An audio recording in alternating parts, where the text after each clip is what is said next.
The rules of rounding. Your learning target today is I can round numbers to the nearest 10 and nearest 100.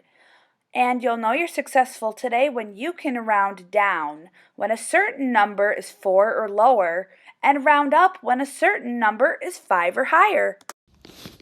So I'm going to work on rounding 63 to the nearest 10. Okay, so this rule that we're going to learn today, rather than me making a number line, is this rule of when I round the nearest 10, I am going to look at my ones place, and then I'm going to ask myself, is that ones place 4 or lower, or is it 5 or higher? If it's 4 or lower, my tens place is going to stay the same. Okay? And if it's 5 or higher, then it's going to go up by 1. Okay? So let's look at our ones. We have a 3. So that 3 is 4 or lower, right? So that means my tens place is going to stay the same. So 63 rounded to the nearest 10 rounds down to 60. Let's try one more. Again, I'm going to be rounding to the nearest 10. Okay, so remember, my rule is I'm going to look at my ones place, and I'm going to ask myself, is it 4 or lower, or is it 5 or higher?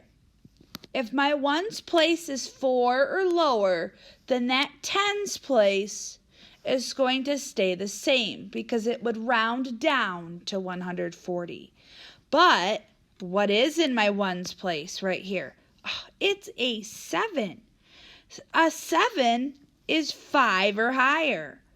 So my tens place is going to go up by 1. So rather than it rounding to 140, because that would be if it rounded down, I'm going to round it up to a 150. The ones place was 5 or higher, so the tens place goes up by 1. So let's start rounding to the nearest 100 this time. I'm going to start off with the number 286. So the rule for rounding to the nearest 100 is a little different. I'm going to look at the tens place this time. And I'm going to ask myself, is the tens place 4 or lower? Or is the tens place 5 or higher? If the tens place was 4 or lower, then my hundreds place would stay the same. And it would round down to 200. But what's in my tens place? An 8. And an 8 is 5 or higher, right? Because it's higher than 5, or it's not, and it's not 5. 5 or higher, I round up. So my tens place is 5 or higher, so my hundreds place rounds up to a 3. And when it's the nearest 100, I need to have a 100 number, right? So that would be a 300.